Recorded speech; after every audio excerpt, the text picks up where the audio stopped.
Well guys, it is this time of year again. Now every year the bosses at Albans Lakes ask me to get down on the farm lake. You're joining me on the farm lake to try and catch some bream out of here. The carp anglers have been moaning about them all year, saying there's too many bream in here, but it's so difficult to get on here during the summer. We've tried to fish for them in the summer. The carp destroy us, the catfish destroy us, and we can't get the bream to settle. So we like to wait till this time of year before we try and come down here. What we did last year, we caught 500 or 600 pound of bream, we moved them into willows. The bottom line is the carp anglers don't like them in here. This is their special lake, big carp, big catfish. I don't like catching bream when they, oh, missed it. So every year they ask us to come down on the farm lake, catch some bream and put them in the other lakes. However, like most fishery owners, they're a little bit impatient. But we have to wait for the right conditions. I mean, I have been, this last few weeks, I've been Meadowlands, Barston. They are superb winter venues. No one's catching much at the minute. The skimmers and the bream just aren't really feeding. So it's all about getting your timing right. Now, as I was just saying, the bosses at Albans, get down on the farm lake, Westy, catch as many bream as you can.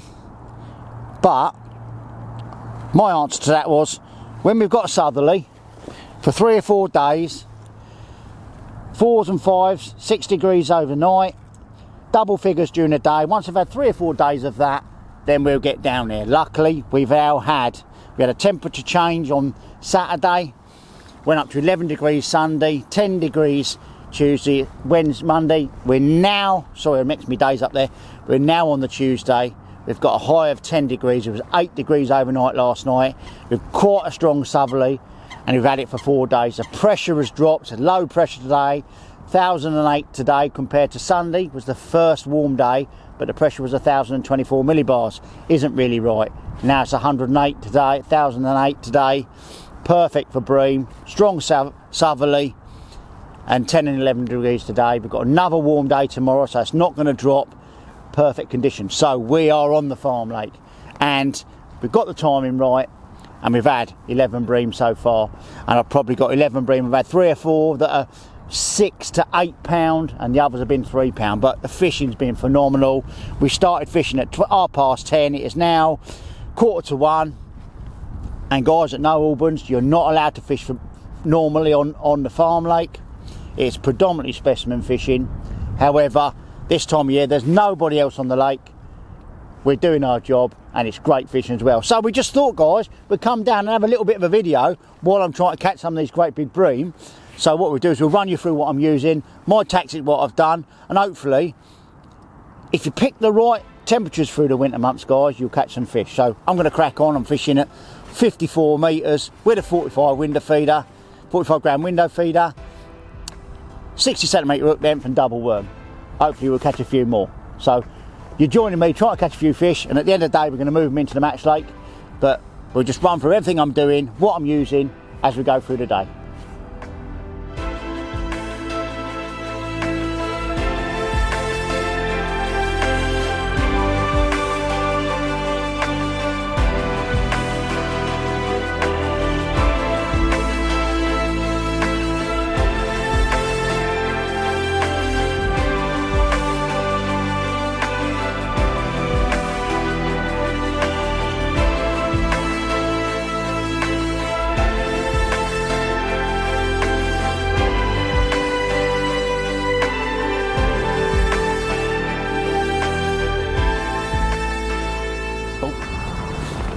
So my weapons for today, and look at that, perfect timing, look.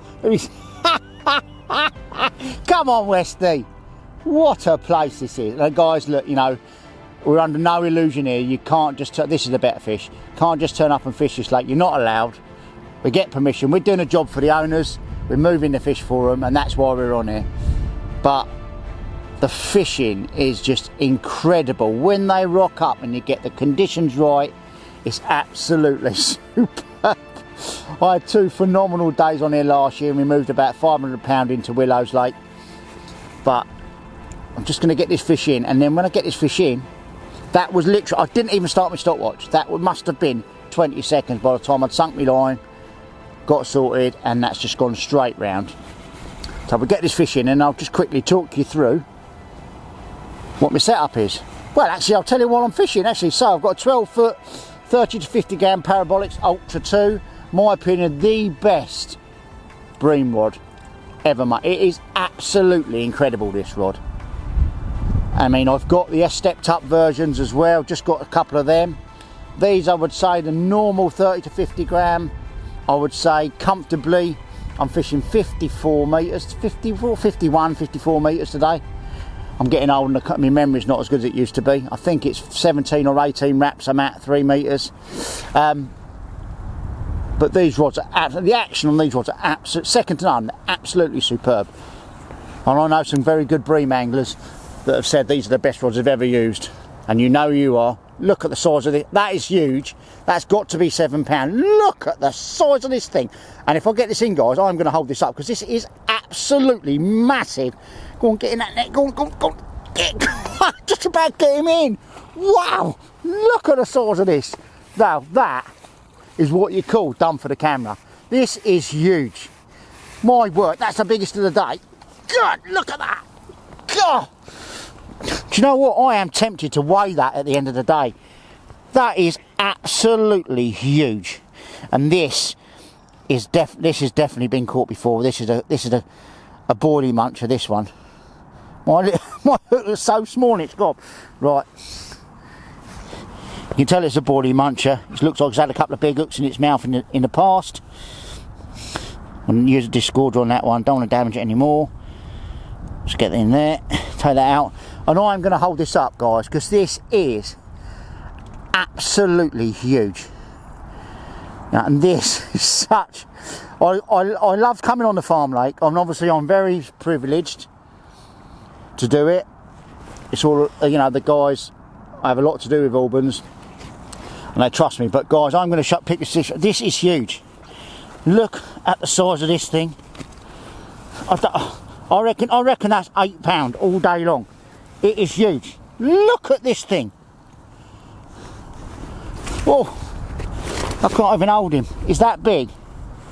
Look at the size of that. How many times I say that a bream makes me arm ache, but that is absolutely huge. Look at that. Look, let's put him in a net. God. Wow. Right, so I could hardly get him in my net then. I'm all flustered. And you know, guys, I am under no illusions that if we would have come down a couple of days ago, we probably wouldn't have caught these fish because the weather wasn't right, the pressure wasn't right. But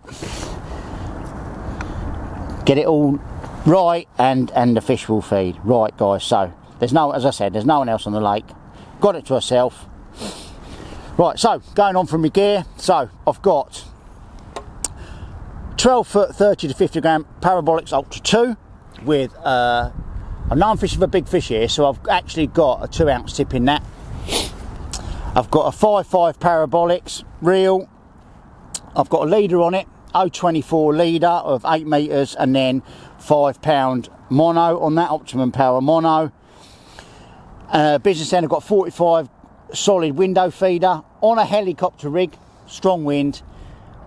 I don't mind fishing helicopter rigs when I'm chucking long distance, saves you getting any tangles. And I've got 60 centimetres of 0.17, yeah, 0.17 Optimum Power, and a size 10 A1, no, sorry, size 12 A1 carp hook, microbarbed carp hook. So, guys, really simple setup, but as you just saw from that fish there, I'm just wow. I'm looking at the fish in my net. That's like wow. That is huge. Not many people get a chance to catch bream like that, and it's just phenomenal. So right, I'm gonna get this back out there because I'm excited now. So that is bream. I think that's number 12. 12 bream in an hour and 40 minutes. So let's get it back out again. 54 metres. I've got a little silver birch tree in the distance, which is my marker. Bang, on the money. Let's see this time, guys, how quickly I get a bite. I'm saying I'm going into about 12 foot of water there. It's taken about a count of 4 to get to the bottom there. Right, so let's just sink that line, get it on the rest.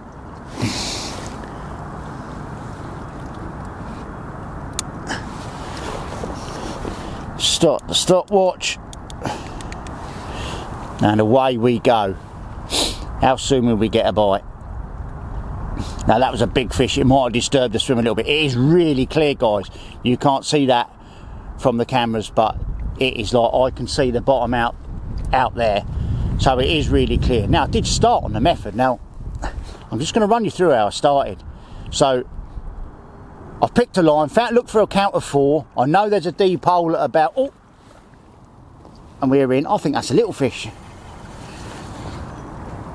I think that's a little skimmer, that. I'd be like going from a giant to a baby. But hey, guys, that bite was incredible. It might even be a perch. What do I know? Look at that. We're dragging it. It is literally a skimmer. What is that? Look there.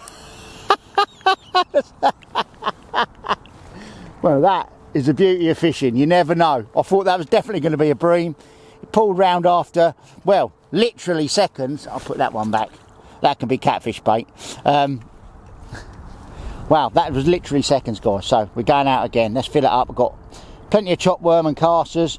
I haven't minced me worm. I want some big bits. I'm fishing for big fish. I ain't taking any prisoners. 2 big bits of worm on there, and we'll do a close-up of that shortly. On me marker, 2 silver birch tree, 54 metres. Oh, strong side wind, bang, slightly to the left. I'm not going to lie. Not sure I'll get a bite that quick, guys. I'm about 2 metres to the left of me marker there. A strong wind picked up, but we'll give it a try. I don't want to keep chucking it in really quickly every time, so just going to give that 2 minutes. As I said, the water's clear. Don't want to spook them. You've got to remember that sort of thing this time of year.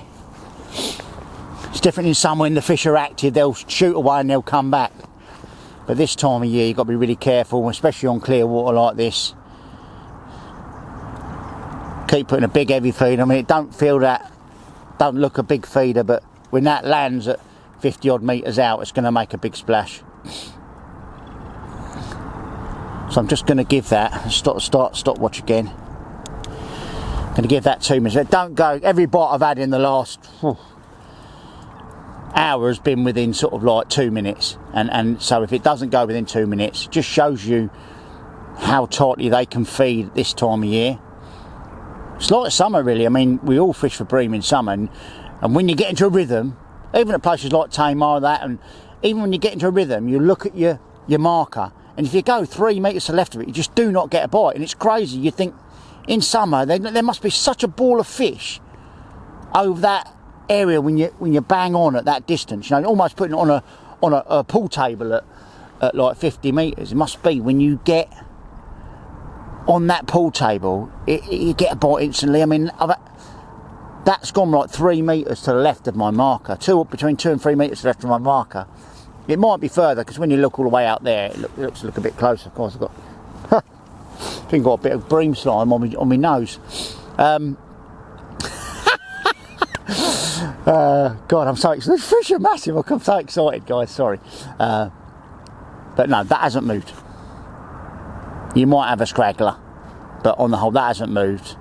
And every bream I've had, as I've just said, I mean, I'm repeating myself a little bit, guys, but every bream I've had has been within, like, it's gone round within 2 minutes, and that is, we're on 1 minute and 26. But most bites are within a minute. But no, not even a liner there. And it just shows you how important it is to be on the money. You're not fishing for single grazing fish when you're fishing not places like Boddington and that, and you're fishing for carp or odd big fish, and you get away with chucking 1 hybrid feeder miles out.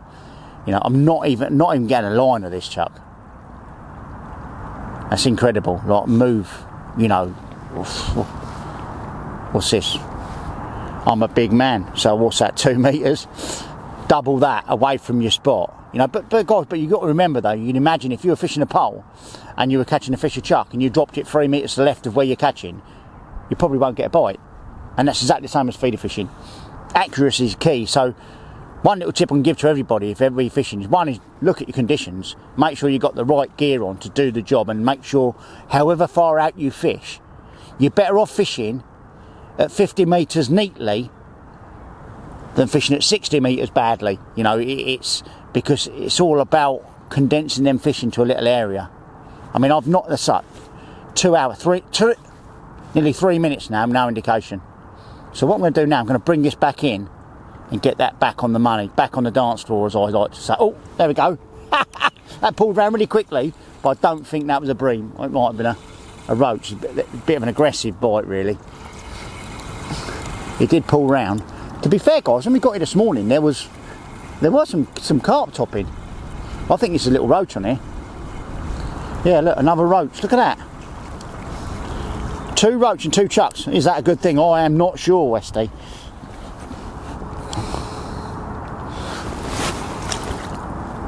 Let's change that bait and get that back on the dance floor. Alright, so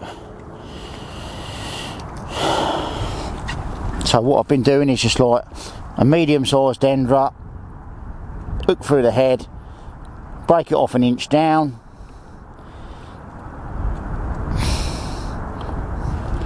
and then just hook the other half back on. So I'm using 1 worm, but so it looks like a nice juicy dinner for a juicy slab. And in me window feeder I've got chopped worms, casters and some micro pellets. Very simple, just simple bream fishing. Ground bait today, Sonia Baits F1 green with half a bag of Thatcher's Original in with it, because that's all I had left in my bucket. It's not technical. Is that on the money? Oh, come on. Oh, there we go. We are on the money. Hopefully this will go and there'll be a bream. If it goes round very quickly, it'll be just like a Mr. Crabtree scene. And it will prove a point that being on the money is what it's all about. Right, let's get that going. Start the stopwatch. Here we go. Right.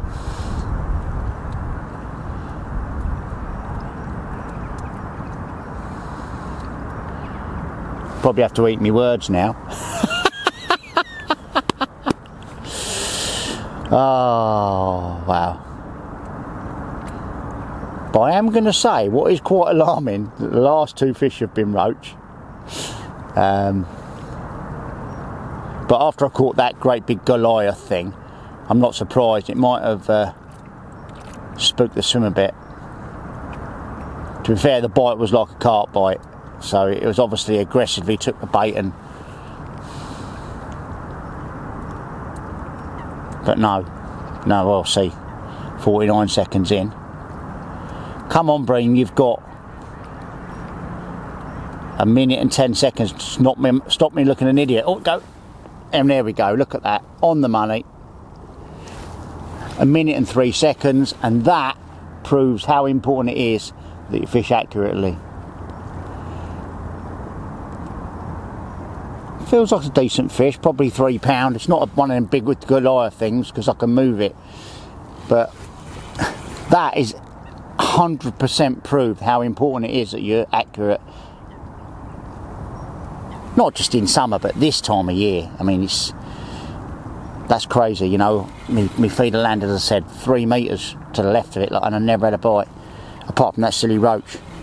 But that was 1 minute and 3 seconds on the spot. As I said, that was right on the money, that one. And accuracy is key.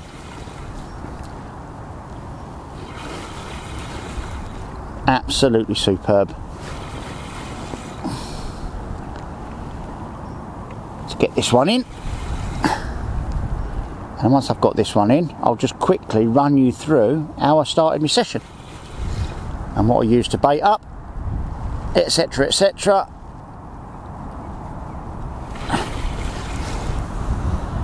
I mean, I'm saying it's a small one, but it's still still £3. That's a small one for farm lake. That's what they call a skimmer on here, farm lake.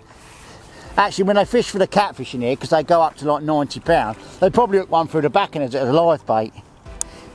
But that is another absolute pristine £3. Never seen a hook.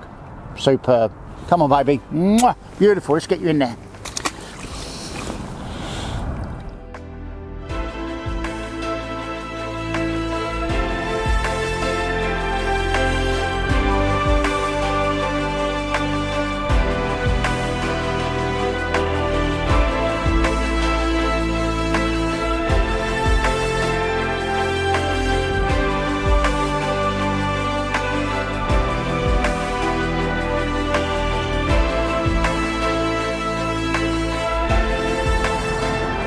So I'm just going to run you through. I've just chucked it out, started my stopwatch.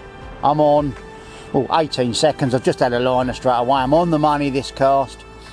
Right guys, so how did I start my day? Now, first thing I'm going to talk about is my choice of ground bait. Now, I love Method and Pace 50/50 green from Sonyu. It's crushed trout pellets, it's very oily. It's a very heavy ground bait. But today I chose, and I know I said that's what was in my bag, I actually chose F1 green. One is because I like the green, but it's quite a light ground bait. And the fact that some will come off it as it goes through the water, it's not a heavy, I haven't mixed it very, very wet. And so that I'm hoping with this clear water, it will fluff up a little bit more in the water, create a little bit of, what would I call, cover on the bottom. You know, they stir it up, it's a bit softer than the 50/50 green, it's a lighter ground bait, stir it up a little bit, put a little bit of cloudy area on the bottom where the fish are feeding, make the fish feel a little bit more confident. That was the idea for the F1 green. Oh, there we go, and we're in straight away. That was on the money again, guys. You know, that was 1 minute and 23 seconds. Oh, this feels like a better one. It's a nodder. Oh, yeah, I can't pull him, so he's normally a bit bigger when you can't pull him. And so I started, so what I did is I've used a 10-foot agitator rod with a Witchwood reel. It's got spod braid on it, and I've used a great big bait up feeder, and I've given it 10 at the start on that line. In fact, I've baited up 2 metres shorter than where I'm fishing, obviously, because you always need to set your bait up feeder a couple of metres shorter than the line you're actually going to fish. And then some dead red maggots in that. Didn't put any worms in at the start, and if you follow my video, guys, you know what I'm like about putting worms in at the start.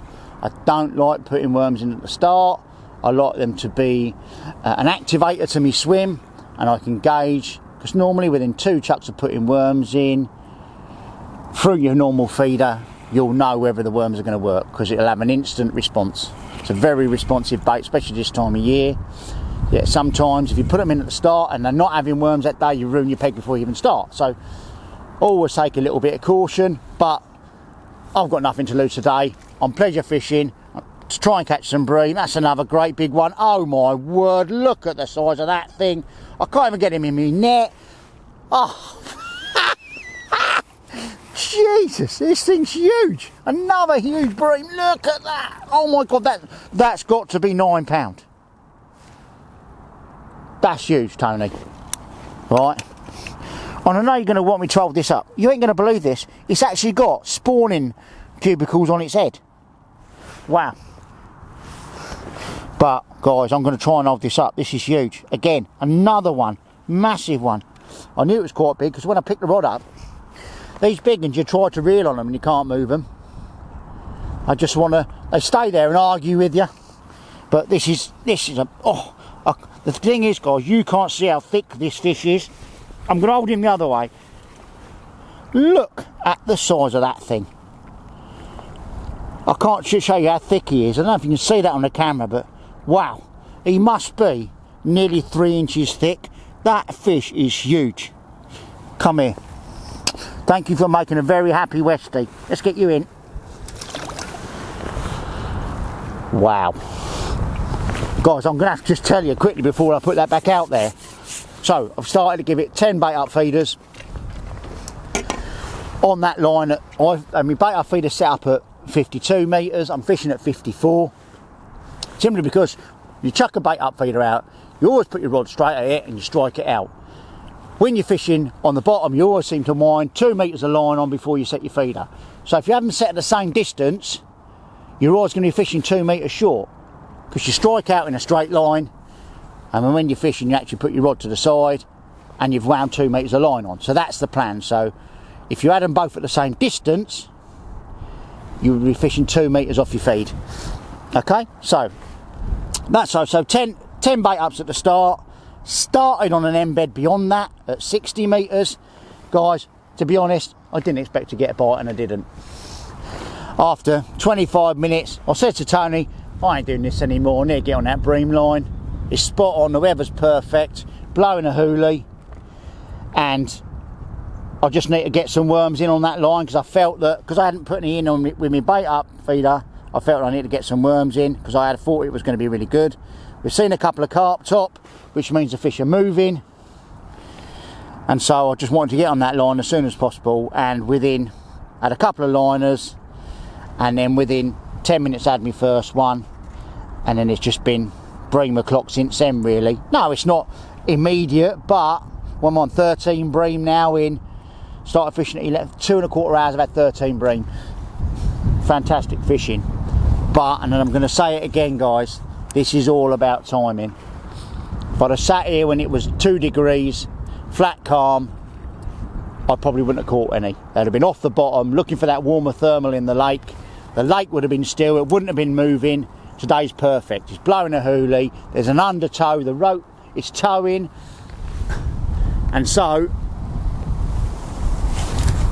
on the money. Oh, Westy, if there was a dinner plate, you'd be on it.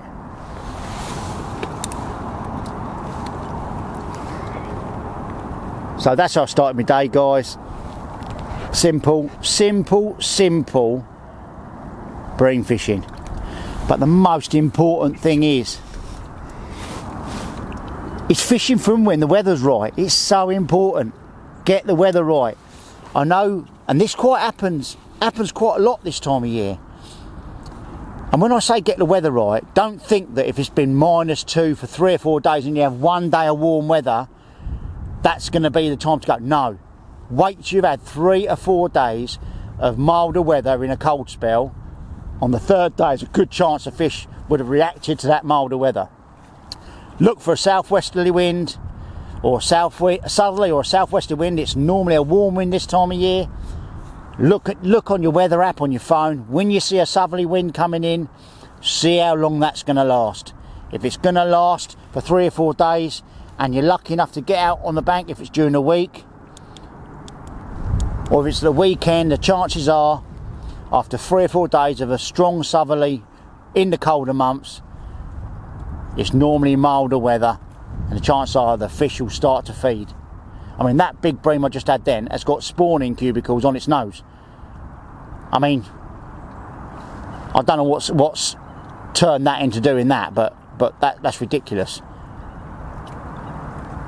But we've not had, to be fair, guys, we've not had a frosty day for a few weeks. Oh, that's a fish. Is he on? Is he on? Is he on? I think that might have been a line of that one. We're 41 seconds into the cast.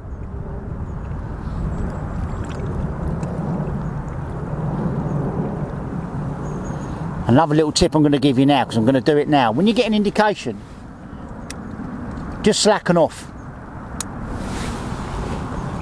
Because sometimes the fish might have felt a little bit of resistance when it put your hook bait up. So I've just slackened off now. I only moved my tip back, so it was just a very slight curve. We have got a tow. It is pulling the tip round. I've just slackened off. See if that'll encourage the fish to pick the bait up again and not feel any resistance. We're 1:25 in now.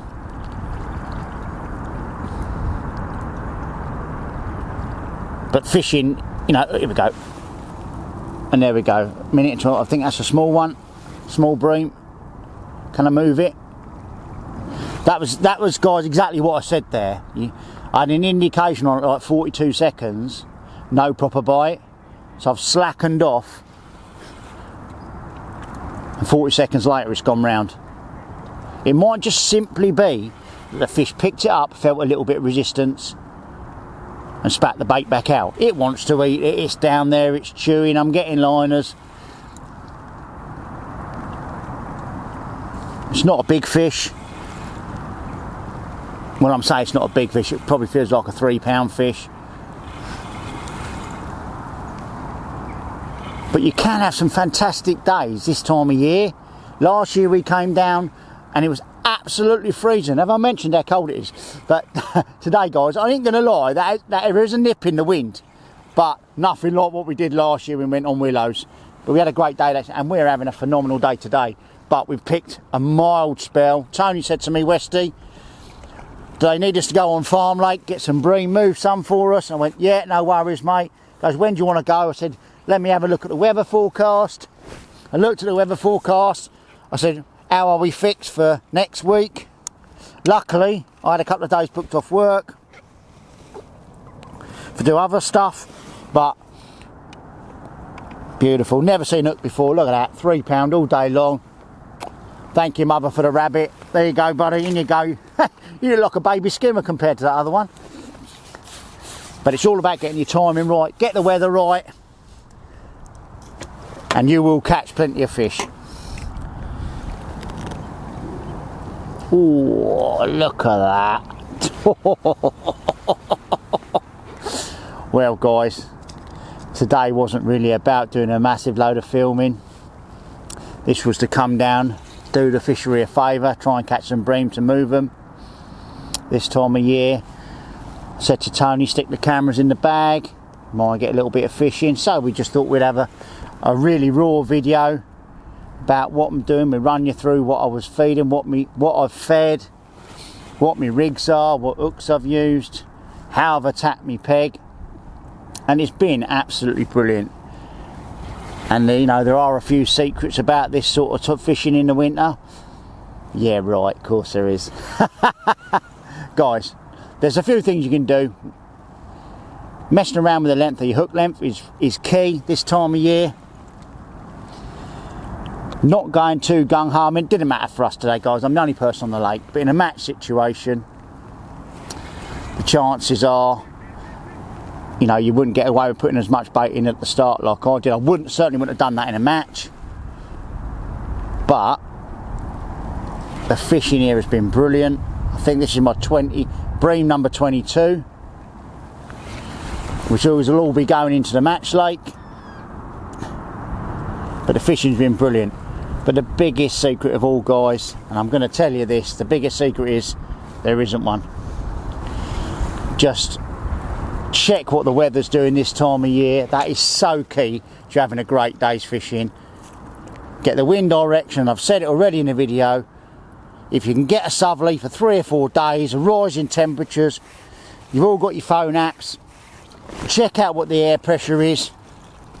Anything around the 1,000 millibars, down up to sort of 1,000. I mean, some of my good friends are brilliant carp anglers, and they've all said the same. From 1,003 up to 1,012, something that sort of thing is a great. Let's get that out. There we go. What a fantastic way to finish. But there is no secret, guys. Just check the weather, get the weather right. There's a few little tips and that can make you catch a few more fish, but if you get the weather right, 90% of the work's done for you. Take care, guys.